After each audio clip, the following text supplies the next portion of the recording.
In January 1994, Walmart did not build a single new store to enter Canada. It didn't have to. It simply bought 122 stores already standing from a company called Woolco. For 30 years, Woolco was where Canadian families went for everything. School clothes in September, Christmas toys under fluorescent lights, a hot lunch at the red grill counter after the shopping was done. Long before big box retail had a name, Woolco was the biggest name in it. Bigger than Zellers, bigger than Kmart, the anchor of small-town Canada from coast to coast. Then almost overnight, the sign came down. The name simply stopped existing. How does a retailer that size disappear?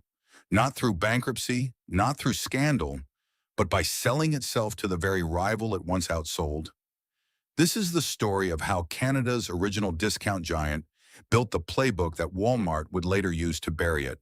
By 1962, F.W. Woolworth was already 60 years old and enormous.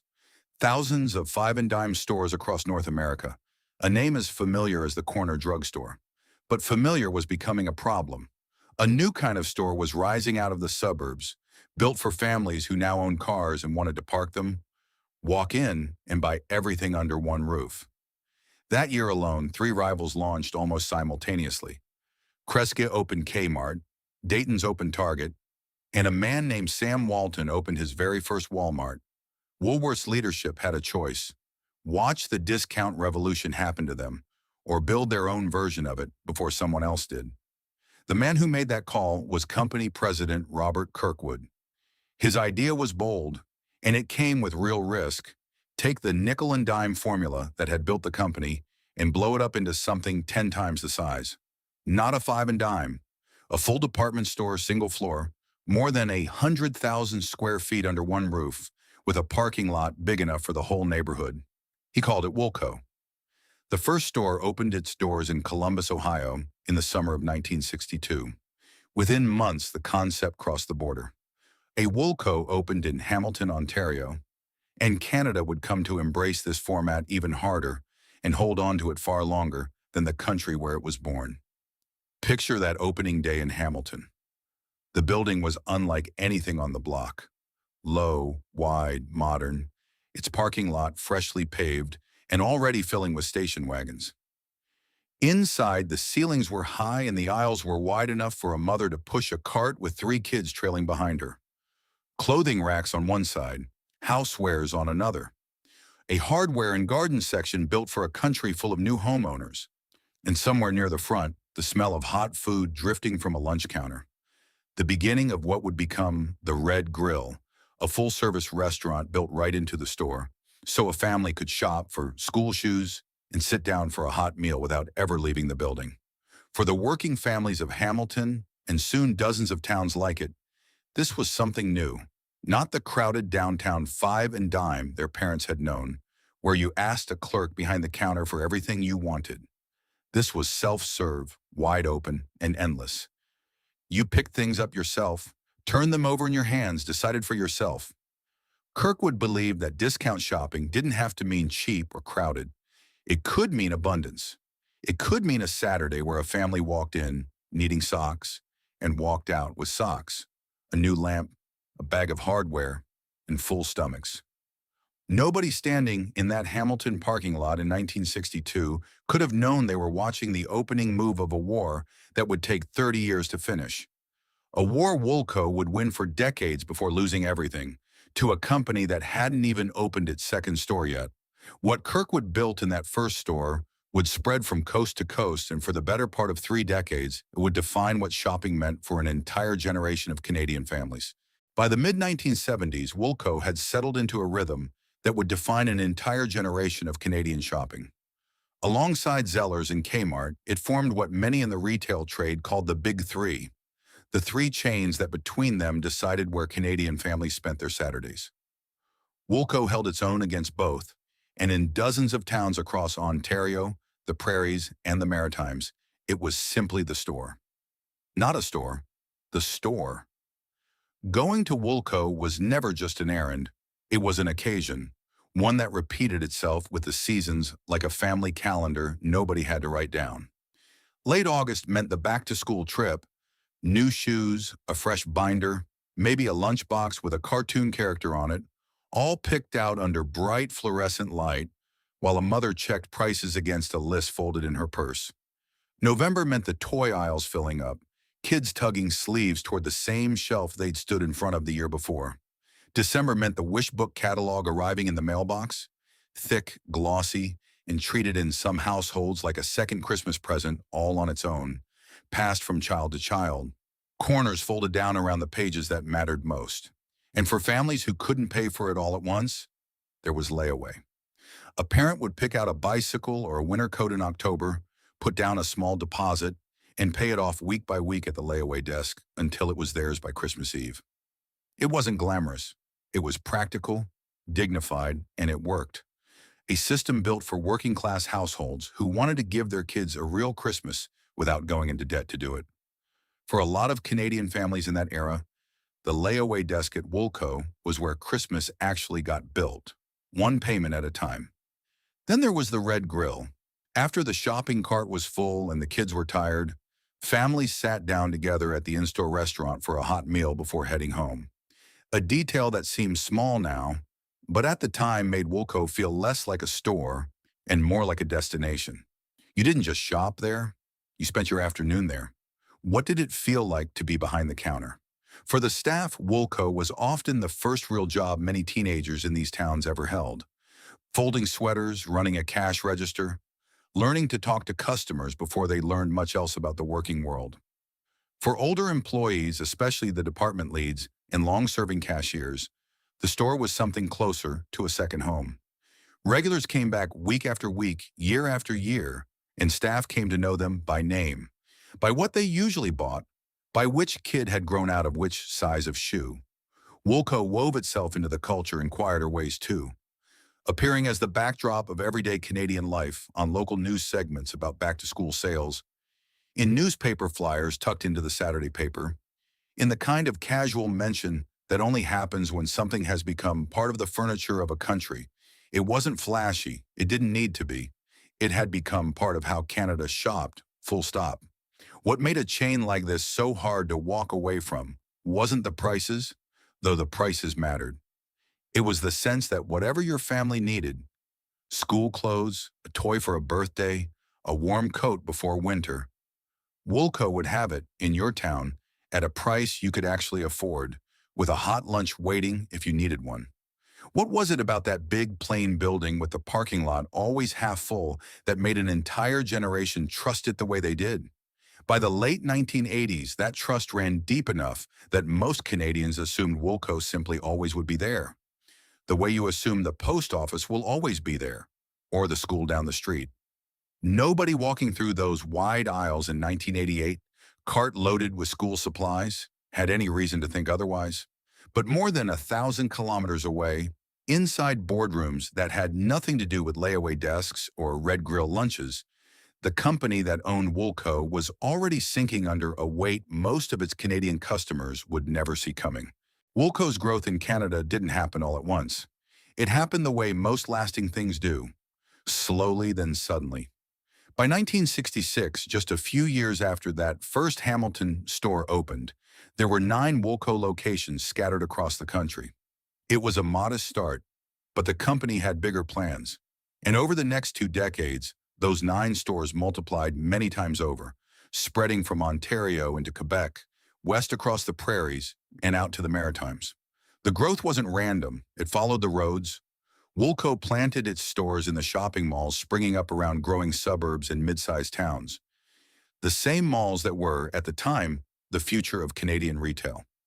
A Woolco anchoring a mall meant foot traffic for every smaller shop around it. Getting a Woolco was in many towns treated as a sign that a community had arrived. Proof that a place was big enough, prosperous enough, to matter to a national chain. That mall strategy set Woolco apart from what would come later. Decades afterward, Walmart would build its empire on standalone, freestanding big-box stores planted along highways with their own massive parking lots. Woolco did the opposite. It grew up inside the indoor mall era, sharing space with department stores, food courts, and cinemas, woven into the social fabric of a shopping center rather than standing apart from it. For a while, that was a strength. Woolco wasn't just a place to buy things, it was where the mall itself came alive on a Saturday afternoon. Behind the scenes, though, the expansion carried a warning sign that wouldn't become obvious for years. In 1990, the parent company made an unusual move.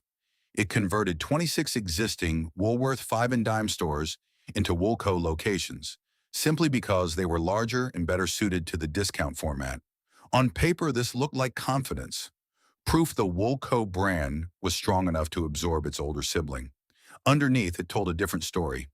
The traditional Woolworth stores, the very five and dime format the company had built its name on for nearly a century, were losing ground. Folding them into Woolco wasn't just expansion. It was retreat dressed up as growth. For the employees on the ground, this era meant real opportunity. A new Woolco opening in a small town could mean dozens of new jobs. Department leads, cashiers, stock clerks, restaurant staff for the Red Grill. Often the largest single hiring event that town had seen in years. For some, it meant a career, starting on a cash register as a teenager and working up to store management over 15 or 20 years. For others, especially as the pace of new openings began to slow through the 1980s, it meant something closer to pressure. Targets to hit, costs to watch. A head office increasingly focused on numbers rather than the neighborhood feel that had made the format work in the first place. By the time Woolco reached its widest footprint, it had become one of the most recognizable names in Canadian retail, a fixture in mall directories from Nova Scotia to British Columbia, anchoring communities the way only a handful of national chains ever could. The mall bet had paid off. Woolco was everywhere that mattered. What almost no one shopping in those stores could have guessed was that the very foundation this growth was built on. A parent company juggling ambitions far beyond Canada, far beyond discount retail altogether, was quietly running out of road. By the early 1980s, Woolco had reached the top of its arc. Somewhere between 120 and 160 stores stretched across the country, the exact number shifting year to year as new locations opened and older ones adjusted, but the scale unmistakable. This was no longer a regional chain with a foothold in a few provinces. This was a national institution standing shoulder to shoulder with Zellers and Kmart as one of the three chains that, together, decided how an entire country shopped. For a child growing up in a Woolco town in this era, the chain wasn't a business, it was scenery. It was where you went with your grandmother on a Saturday, and where your grandmother had gone with her own mother a generation before that. Grandparents brought grandchildren, parents brought children. The layaway desk, the toy aisle, the Red Grill lunch counter, and these weren't marketing. They were tradition, passed down the way a recipe or a church pew gets passed down, without anyone deciding to make it that way. It simply happened, town by town, family by family, until Woolco wasn't something Canadians chose. It was something Canadians assumed. Nowhere did that feeling run deeper than at Christmas. Every fall, the wish book catalog landed in mailboxes across the country, and in households where money was tight, it became something close to a ritual object. Kids circled the toys they wanted in pencil. Parents flipped through it after the children were in bed, doing quiet math about what they could actually afford. And in November, the layaway line at the front of the store would grow longer than usual. Mothers and fathers putting a small deposit down on a bicycle or a doll or a winter coat, coming back week after week to pay it down, so that by December 24th, it would be paid in full and wrapped in waiting. For families who didn't have much room to spare in the household budget, that layaway desk wasn't a convenience. It was how Christmas got made possible at all. Beyond the individual family, Woolco had become something closer to a civic institution in the towns it served. It was frequently among the largest employers in a small or mid-sized community, sponsoring local hockey teams, showing up in the Chamber of Commerce newsletter, donating to the school fundraiser, becoming a fixture at the town fair. In places where the biggest employer had once been a single factory or mill, a Woolco opening could reshape the local economy on its own, offering steady retail work to hundreds of residents who might otherwise have had to leave town to find it. This was the era that Woolco's own advertising leaned into hardest. Not urgency, not rock-bottom prices alone, but the comforting, dependable image of a store that was simply always there for you, season after season, the same way it always had been. Local television spots during the back-to-school rush, flyers folded into the Saturday paper, radio jingles that a certain generation of Canadians can still hum decades later without quite remembering where they first heard them. None of it was flashy. It didn't need to be. Woolco had already won the only thing that mattered. It had become part of the rhythm of Canadian family life, the same way the changing seasons were. What was it about a single store in an ordinary shopping mall in an ordinary town that could hold 3 generations of the same family inside its memory? Perhaps it was never really about the merchandise at all. Perhaps it was about the certainty, the sense that no matter what else changed in a family's life, Woolco would be there in September with the school clothes, and there in November with the layaway line, and there in December with the wish book already dog-eared on the kitchen table. That certainty felt permanent to the people living inside it. It felt like something that simply could not end. Somewhere far from any mall or layaway desk, inside a head office thousands of kilometers away, the first quiet signs were already showing that it could. While Canadian families kept filling their carts through the 1980s, the company that owned Woolco was making decisions in a different country that had nothing to do with layaway desks or wishbook catalogs, and everything to do with Woolco's future. F.W. Woolworth Corporation, the parent company, had spent the better part of the decade chasing a different kind of growth. Instead of reinvesting in the department stores that had built its name, it poured resources into an expanding web of specialty retail chains, shoe stores, sporting goods shops, clothing boutiques, dozens of small format brands opening across North America. Some of these bets would eventually pay off. One of them, a shoe store offshoot called Foot Locker, would go on to outlive Woolworth itself. But in the short term, the expansion came at a steep price. By the early 1990s, the parent company was carrying roughly $1.7 billion in debt, much of it tied directly to this specialty store build-out. Woolco, dependable and profitable as it was, had quietly become less of a priority and more of an asset, something that could, if needed, be sold to cover the bill for ambitions that had nothing to do with Canada at all.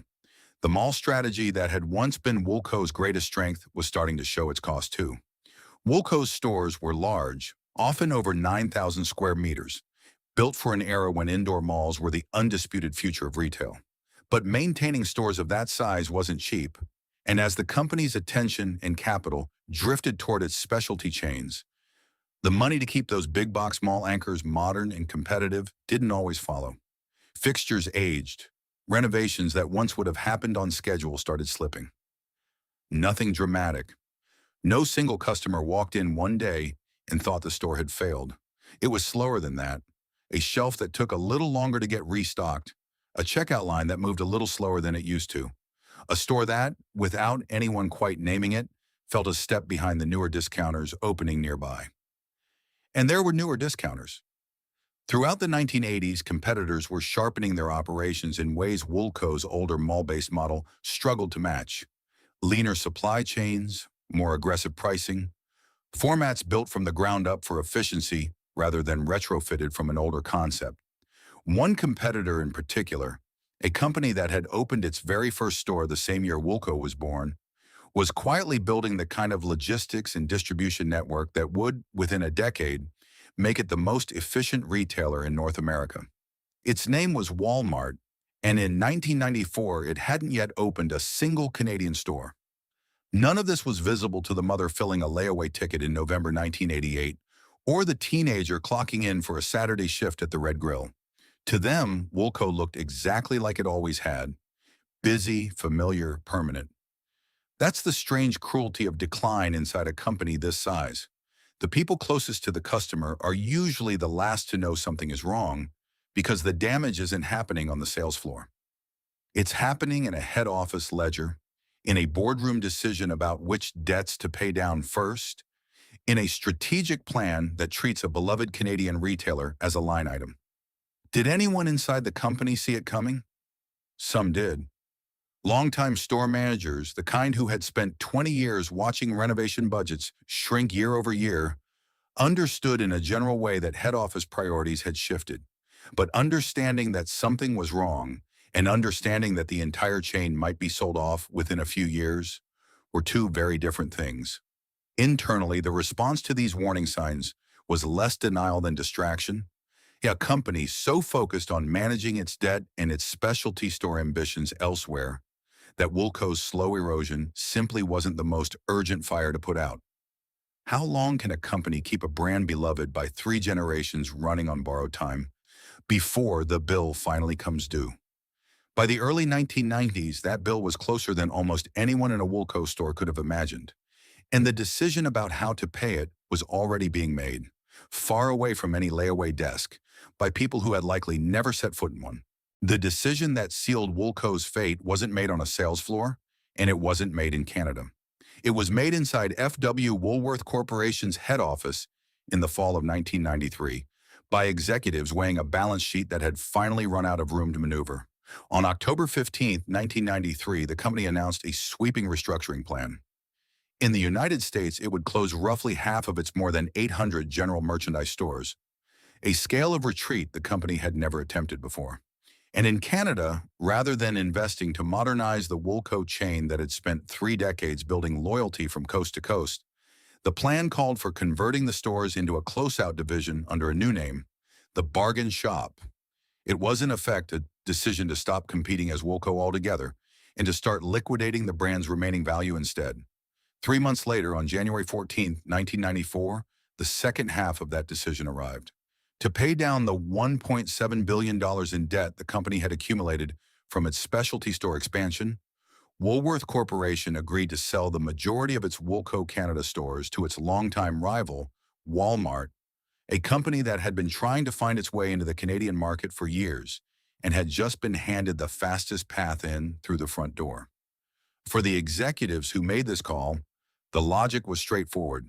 The debt needed to be paid. Woolco, profitable and beloved as it still was to its customers, represented the single largest asset the company could sell quickly to make that happen. It wasn't framed internally as abandoning Canadian families who had shopped there for 30 years. It was framed as a debt restructuring transaction, numbers on a page, moving from one column to another. But the sale carried a detail that mattered enormously to the people on the ground, and that head office in New York likely gave little thought to at all. Walmart did not want every Woolco store. It specifically declined to purchase locations that were unionized, and it passed on stores in downtown, urban locations that didn't fit its preferred freestanding, suburban big box format. For the employees working at those particular stores, the ones whose jobs came with union protection, or who happened to work in a downtown location rather than a suburban mall, the sale to Walmart wasn't a rescue. It was a filter that sorted them into a different, far less certain future. Those stores that Walmart passed on didn't simply continue as Woolco. Some were folded into the Bargain Shop, the close-out banner the company had already been building towards since the October announcement, a name with none of the recognition, none of the loyalty, and for many employees, none of the job security that Woolco had once offered. Others were sold off to a competitor, Zellers, and some closed permanently, their staff let go with whatever severance the moment provided. For a store manager who had spent 15 years building relationships with regular customers, or a cashier who had worked her way up from a part-time teenage job into a full department lead role, this distinction wasn't abstract. It was the difference between waking up one morning, still employed by a company with a future, and waking up to learn your store had been sorted into the pile that didn't make the cut. Not because of anything you had done, but because of a union contract or a postal code that head office had decided didn't fit the buyer's business model. Some longtime employees described the months following the announcement as the strangest stretch of their working lives. Showing up to the same store, wearing the same uniform, serving the same regular customers, while quietly not knowing whether, in a matter of weeks, the sign above the door would change to Walmart, shrink down to Bargain Shop, or disappear altogether. The stores themselves didn't change overnight. The uncertainty came first, and it came for everyone, regardless of how loyal or how long-serving they had been. Was there anyone inside the company who saw this coming and argued against it? The public record doesn't preserve a single dissenting voice loudly enough to survive in the history books. No whistleblower memo, no executive resignation in protest. What the record does show is a company that had been drifting toward this outcome for years, ever since the specialty store debt began piling up in the 1980s, and a leadership team that, by 1993, had run out of other options. The tragedy of the Woolco story isn't a single villain making a single evil choice. It's a company backed slowly into a corner by its own decade of decisions, until selling off a beloved 30-year-old brand became the only lever left to pull. And through all of it, the actual product Woolco had always sold, the affordable coat, the layaway bicycle, the wish book catalog arriving every fall, never stopped being exactly what it had always been. The stores hadn't failed their customers. A balance sheet built from decisions made 1,000 kilometers away had failed the stores. Who exactly was supposed to be looking out for the employees and communities that had spent 30 years keeping this company alive, if not the company itself? By the time this quiet, boardroom-driven decision reached the sales floor, it wouldn't arrive as a rumor or a memo. It would arrive as a headline, and within weeks it would arrive as a sign coming down. The headline broke in mid-January 1994, and for most Canadians, it was the first they'd heard that anything was wrong. Woolworth Corporation had sold the majority of its Woolco stores to Walmart.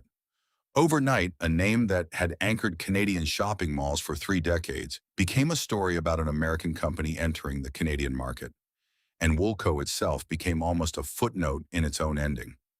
What followed happened faster than almost anyone inside the stores expected. Unlike a slow bankruptcy, dragged out over years of court filings and creditor meetings, this was a transaction, clean, corporate, and quick. Within months of the January announcement, conversion crews were already moving through former Woolco locations across the country, stripping down signage, repainting, restocking shelves under a different banner entirely. A store that had operated as Woolco every single day since it opened could be wearing a Walmart sign within a single business quarter. For a chain that had taken 30 years to build its identity in the minds of Canadian shoppers, it took closer to 30 weeks to erase it. For employees, the announcement didn't answer the question that mattered most. It just started the clock on finding out. Store by store, staff learned whether their location had made Walmart's list of purchases or whether it had been one of the union shops or downtown stores left behind. Those in the yes pile faced a different kind of uncertainty, keeping their jobs but under a new employer, a new set of policies, sometimes a new uniform, and no guarantee that seniority built up over a decade at Woolco would carry over in any meaningful way. Those in the no pile faced something starker: reassignment to the bargain, shop, a name with none of the same trust attached to it, or simply a layoff notice, effective within weeks. Longtime employees remember the specific strangeness of that transition period. Cashiers who had rung through the same regular customers for 15 years found themselves training on new systems under a new name, while customers stood in line looking just as confused as they were. In some locations, the changeover happened almost overnight. A store closed for a long weekend for renovations and reopened the following Tuesday with an entirely different sign outside and an entirely different feeling inside. For customers, the experience was quieter, but no less disorienting. Families who had shopped at the same Woolco for a decade or more walked in one week to find familiar aisles rearranged, familiar staff gone, a new logo where the old one had always been. There was no dramatic last day event at most locations. No farewell sale, no final gathering of loyal shoppers saying goodbye to a beloved store. The closure wasn't announced to customers with the ceremony a beloved local business might get.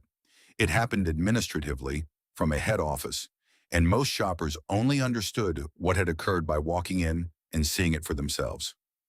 Media coverage at the time largely framed the story from Walmart's perspective: a significant, newsworthy expansion of an American retail giant into Canada, the first major move in what would become Walmart's Canadian dominance. Business pages covered the deal in terms of market share and competitive strategy. Far less ink was spent on what the Woolco name itself had meant to the small towns it had anchored for a generation, or on the employees whose careers had just been quietly reshuffled by a decision made in a boardroom none of them had ever seen. Not every former Woolco became a Walmart, and the stores that didn't make the cut tell the harder half of this story.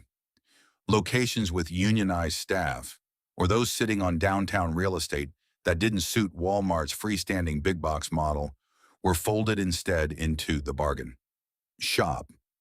Woolworth's own closeout division, hastily built to absorb what Walmart didn't want. For the employees who ended up there, it often meant the same building, the same uniform color scheme changed, but a fraction of the resources, the marketing, and the customer loyalty that Woolco itself had spent 30 years earning. Some of these stores limped along for a few more years before quietly closing for good. Others were sold outright to a different rival, Zellers, which absorbed the real estate and, in many cases, some of the staff, but not the name and not the history attached to it. For the workers caught in this second, less visible wave of closures, the human cost was significant. Years of seniority built up over careers that, in some cases, stretched back to the 1960s, didn't transfer cleanly to a new employer or a new banner. Pension arrangements that had been tied to Woolworth Canada as a company became a source of confusion and, for some employees, genuine financial hardship as the corporate structure above them kept shifting. There was no single dramatic scandal here, no headline-grabbing pension raid, no criminal investigation. Just the slow, grinding unfairness of a workforce absorbing the consequences of decisions made far above their pay grade, with far less protection than the customers they'd served for decades ever realized. The buildings themselves tell their own quiet epilogue. Some former Woolco locations are still standing today as Walmart stores. The layout underneath barely changed from the one Canadian shoppers walked through in the 1980s. The bones of a Woolco, wearing someone else's name. Others, particularly the downtown and mall-based stores that neither Walmart nor the bargain shop ultimately wanted, became something else entirely, repurposed retail space, or in some cases, one more empty anchor contributing to the slow decline of the very mall that Woolco had once helped keep alive. What does it mean for a company to vanish not through failure, but through a transaction that made perfect sense to everyone except the people who had built their working lives and their family memories around its name? By the end of 1994, the sign was gone from every mall directory in the country. The layaway desks were gone. The Wishbook catalog stopped arriving in mailboxes that fall. And for millions of Canadians who had grown up believing Woolco would always be there, the way you believe the school down the street will always be there, the loss wasn't loud. It was just suddenly and permanently absent. For Walmart, the Woolco acquisition turned out to be exactly the entry point it needed, and also in time, a lesson in the limits of inheriting someone else's real estate. Those 122 former Woolco stores gave Walmart something no new market entrant usually gets: instant national presence in towns from coast to coast on day one. Within a few short years, Walmart wasn't just present in Canada, it was dominant, and the road that got it there ran directly through Woolco's old locations. But not every one of those buildings turned out to be a perfect fit. Walmart's business, built from the ground up on freestanding big box stores with sprawling standalone parking lots, didn't always sit comfortably inside the enclosed shopping malls where Woolco had planted its flag decades earlier. In some cities, Walmart eventually built new freestanding stores nearby and walked away from the old mall location entirely. The former Woolco building left to find a new purpose, or no purpose at all. The bargain shop, meanwhile, never became more than a shadow of what Woolco had been.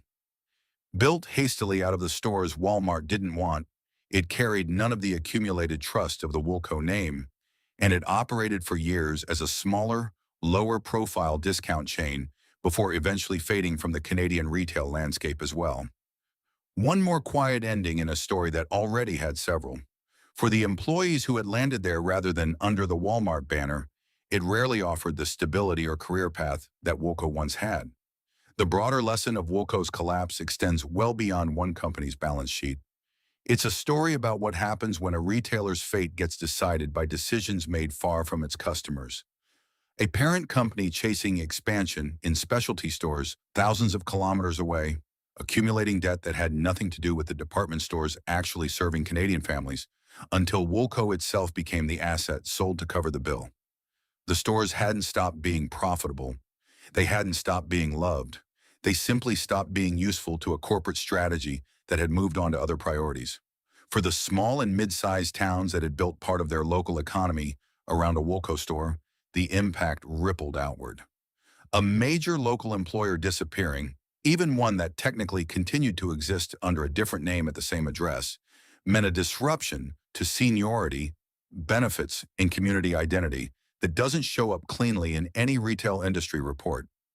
Some of these towns absorbed the transition smoothly, especially where Walmart kept the location running with much of the same staff. Others watched a downtown or mall anchor sit empty for years.